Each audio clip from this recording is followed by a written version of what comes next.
உள்ள திராவிட முன்னேற்ற கழகத்தின் பொருளாளர் அருமை நண்பர் ஆற்காடு வீராசாமி அவர்களே, தலைமை கழகத்தினுடைய செயலாளர் தம்பி துரைமுருகன் அவர்களே, சிதம்பரம் அவர்களே, தம்பி திருப்பத்தூர் சிவராமன் அவர்களே,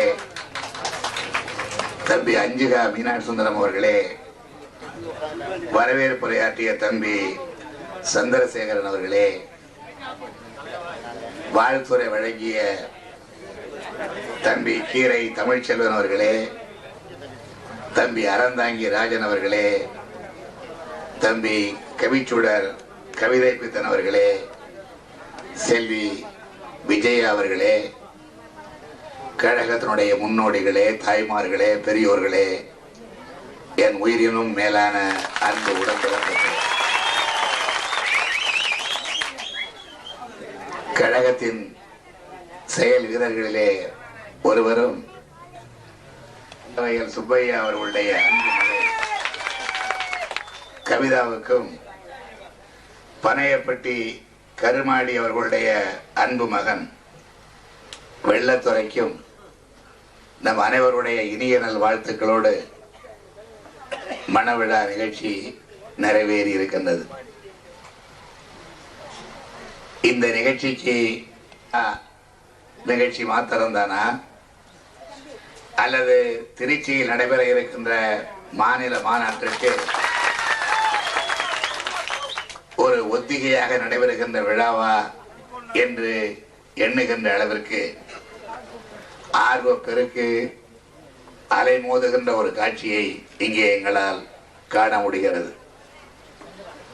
திராவிட முன்னேற்ற கழகம் எதற்காக பாடுபடுகிறது, எப்படி பணியாற்றுகிறது, எத்தகைய நேச மனப்பான்மையோடு குடும்ப பாச உணர்வோடு தொண்டு புரிகிறது என்பதை எல்லாம் நம்முடைய மாவட்ட கழக செயலாளர் தம்பி பெரியண்ணன் அவர்கள் இங்கே எடுத்து விளக்கி இருக்கின்றார். இந்த சமுதாயத்திலே தமிழன் என்கின்ற உணர்வோடு நாம் எல்லாம் செயல்பட வேண்டும் என்பதனை நம்முடைய மலைச்சாமி ஆற்றிய வாழ்த்துறையிலே சுட்டி காட்டியிருக்கிறார். ஜாதி மத பேதங்களுக்கு அப்பாற்பட்டு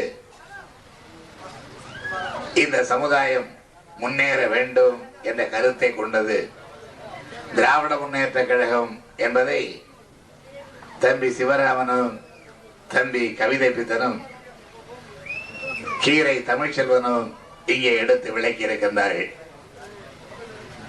தான் இந்த மேடையில் மணமக்களை வாழ்த்துகிற நேரத்தில் ஒலிபெருக்கின் முன்னால் என்று உங்களை எல்லாம் காணும் பொழுது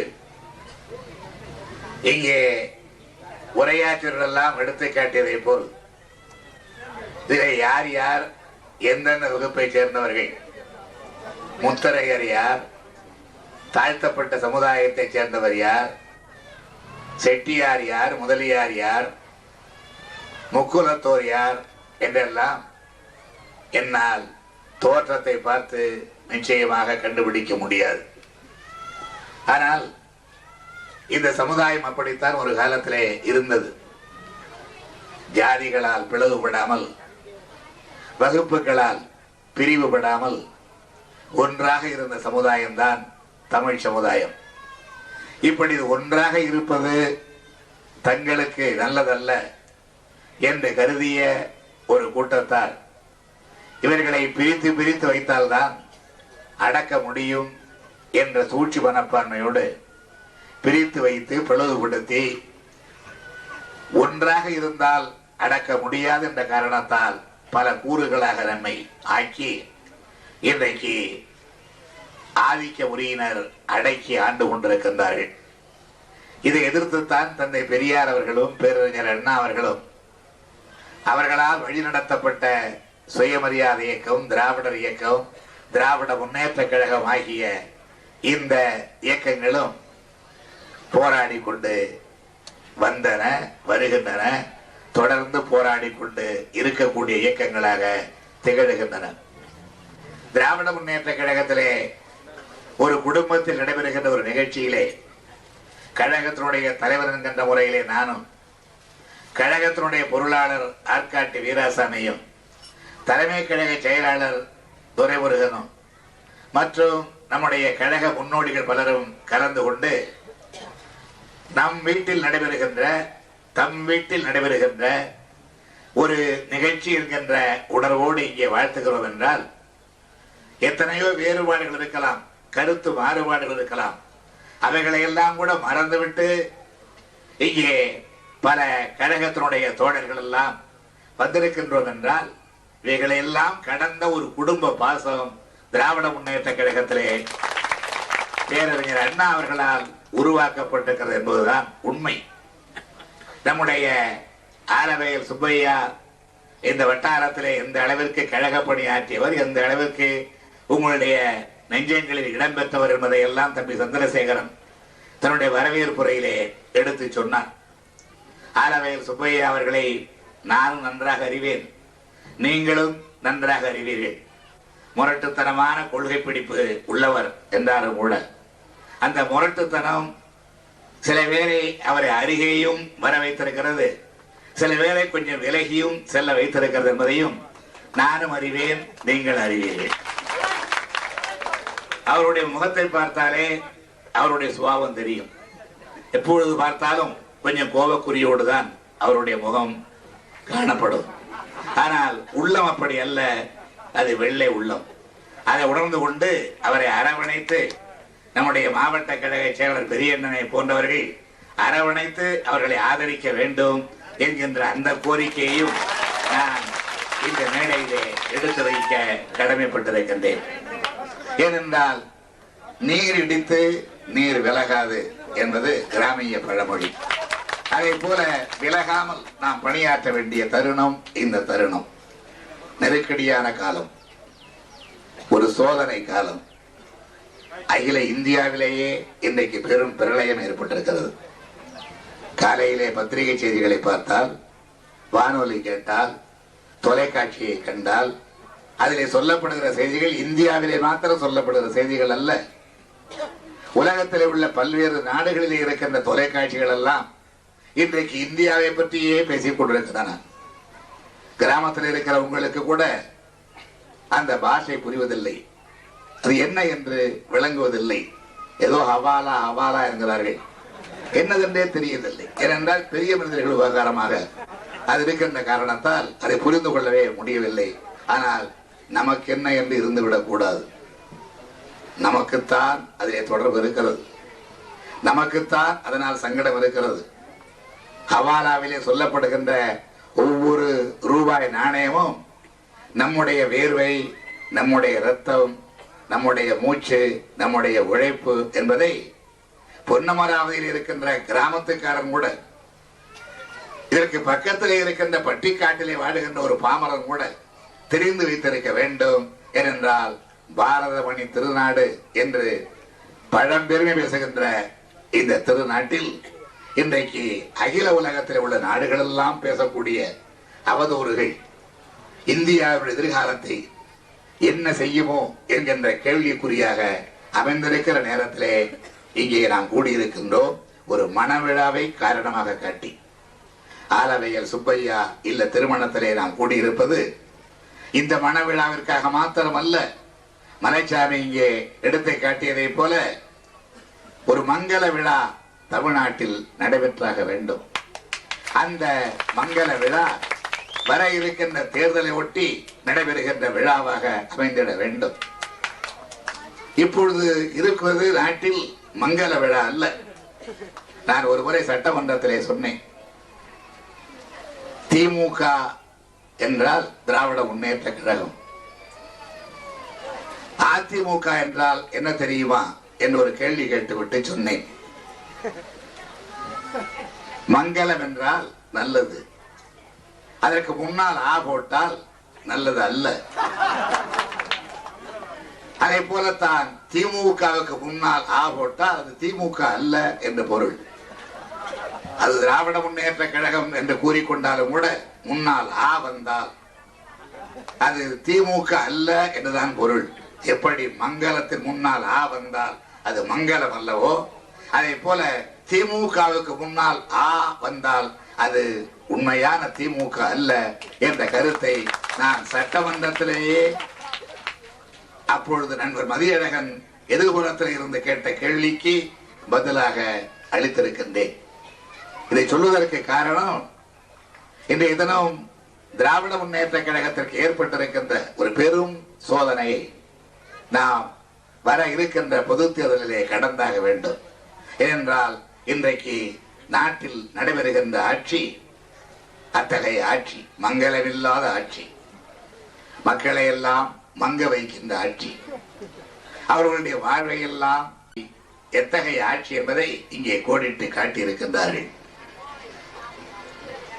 ஏழை வீட்டு பெண்களுக்கெல்லாம், படித்த பெண்களுக்கெல்லாம் திராவிட முன்னேற்ற கழக ஆட்சியில் 2 ஆண்டு காலத்தில் 89, 90 ஆகிய 2 ஆண்டு காலத்தில் திருமணத்திற்காக 5000 ரூபாய் ஒவ்வொரு குடும்பத்திற்கும் நிதியாக வழங்கப்பட்ட செய்தியை இங்கே நம்முடைய வீராசாமி சுட்டி காட்டினார். சுருக்கமாக சொன்னார், விவரித்து சொல்லவில்லை. இந்த 2 ஆண்டு காலத்தில் 35,000 ஏழை பெண்களுக்கு தலா 5000 ரூபாய் வீதம் திருமண உதவியாக தந்து, கடனாக அல்ல நிதியாக தந்து திருமணம் செய்து வைத்த ஆட்சிதான் இந்தியாவிலேயே தமிழ்நாட்டிலே முதலாக திராவிட முன்னேற்ற கழக ஆட்சி என்பதை நீங்கள் மறந்திருக்க மாட்டீர்கள். ஆனால் இன்றைக்கும் இது 5000 திருமணம், 1000 திருமணம் என்றெல்லாம் செய்கிறார். எதற்காக? இவைகளெல்லாம் பிராயச்சித்த திருமணம். நடந்துவிட்ட மக்களை ஏமாற்றி, மக்களுடைய வரி பணத்தை கொள்ளையடித்து, மக்களுடைய வாழ்வை கொள்ளையடித்து, மக்களுடைய உதரத்தை உறிஞ்சி சேர்க்கப்பட்ட பணம் கோடி கோடியாக குவித்து வைக்கப்பட்டு, எனக்கு மாதம் 1 ரூபாய் தான் சம்பளம் என்று பம்மாத்து செய்துவிட்டு கோடி கோடியாக குவித்துக் கொண்டிருக்கின்ற ஊழல் மகாராணிகள் வளர்ப்பு மகன் எடுத்தார்கள். எத்தனை வயதில்? 24 வயதில். நானும் கேட்கிறேன், கிராமத்திலே பெரியவர்கள் இருப்பீர்கள், தாய்மார்கள் இருப்பீர்கள், பாட்டிமார்கள் இருப்பீர்கள். குழந்தை தத்தெடுப்பது என்றால் எப்பொழுது? அது தத்தி நடப்பதற்கு முன்பு எடுக்க வேண்டும். தத்தெடுப்பது என்றால் இங்கே அப்படி தத்தெடுக்கவில்லை. 24 வயது பையனை தத்தெடுத்ததாக சொல்லி வளர்ப்பு மகன் என்று கூறி 200 கோடி ரூபாய் செலவிலே திருமணம். 10,000 வாழை மரங்களை வெட்டி சென்னை நகரம் முழுதும் கட்டப்பட்டு, ஊரெல்லாம் புதிய புதிய கட்டடங்கள் கட்டி, மணமகனுடைய வரவேற்பு விழா, அழைப்பு விழா என்கின்ற பெயரால் அதற்கு பல கோடி செலவு செய்து இப்படிப்பட்ட ஒரு திருமணத்தை நடத்தி அதனால் வந்த கெட்ட பெயரை மறைப்பதற்காக 1000 ஜோடிகளுக்கு திருமணம், 5000 ஜோடிகளுக்கு திருமணம் என்று இன்றைக்கு சொல்லுகிறார்கள். நான் கேட்கிறேன், இந்த 1000 ஜோடிகளில் எத்தனை ஜோடிகள் உண்மையிலேயே புதிதாக செய்து கொள்ள போகிற திருமணம்? 5000 ஜோடிகளில் எத்தனை திருமணங்கள் குழந்தை குட்டிகள் கூட நடைபெறப் போகின்ற திருமணம் தெரியாதா? பிராயச்சித்தத்திற்காக நடைபெறுகின்ற திருமணங்கள், அந்த திருமணங்கள் என்பதை நாடு அங்கறிந்திருக்கிறது. ஆனாலும் இன்னமும் மக்களை ஏமாற்றலாம் என்று எண்ணிக்கொண்டிருக்கின்ற ஒரு திறமை, ஒரு நம்பிக்கை, திறமை இருப்பது போல் காட்டிக் கொள்ளுகின்ற ஒரு நடிப்பு அவர்களிடத்திலே இன்றைக்கு இருக்கின்றது. அதிலே தமிழ் மக்கள் மீண்டும் ஏமாந்து போய்விடக் கூடாது. பிரிக்கப்பட்டு வெவ்வேறு கூறுகளாக ஆக்கப்பட்டு கொத்தடிமைகளாக இன்றைக்கு ஆதிக்க சக்திகளால் அடிமைப்படுத்தப்பட்டிருக்கின்ற இந்த சமுதாயத்தை உய்விக்க வந்த இயக்கம்தான் திராவிடர் இயக்கம். அதனுடைய அரசியல் பிரிவுதான் திராவிட முன்னேற்ற கழகம். நான் யார் சொன்னால்தான் எந்த வகுப்பு என்று தெரியும்.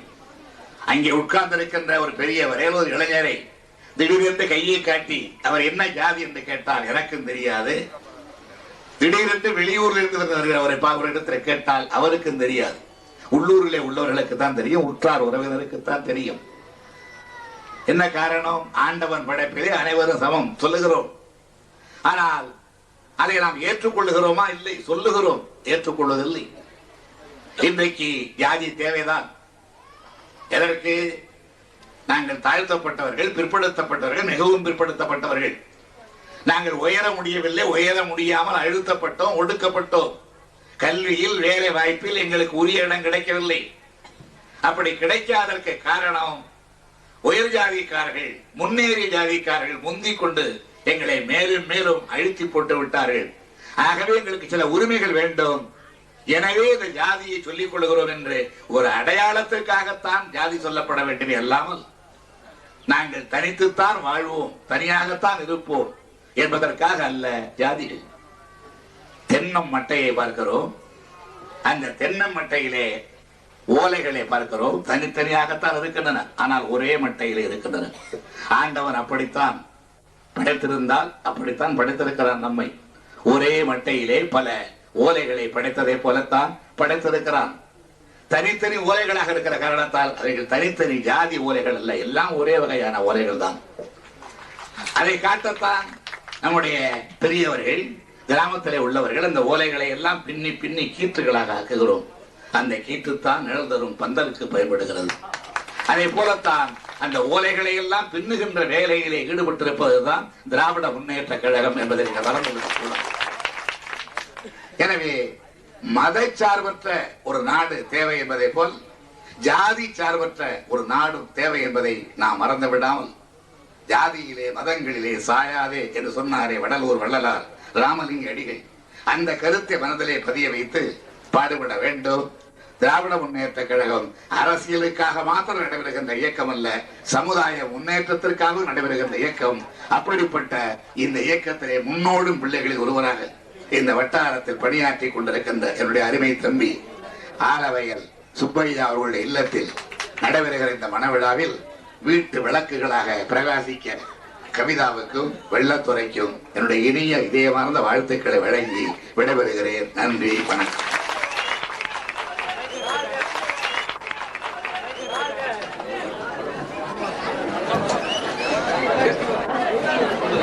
எனது வீட்டு நிகழ்ச்சியில் கலந்து கொண்ட தானைத்தலைவர் கலைஞர்களுக்கும், குருநாதர் அவர்களுக்கும், தலைமை செயலாளர்களுக்கும், மாவட்ட தளபதிகளுக்கும், கழக முன்னோடிகளுக்கும் மனமார்ந்த நன்றியை கூறி அனைவரும் எனது இல்லத்தில் நடைபெறுகின்ற விருந்தில் கலந்து கொண்டு சிறப்பிக்க வேண்டும் என கேட்டுக்கொள்கிறேன்.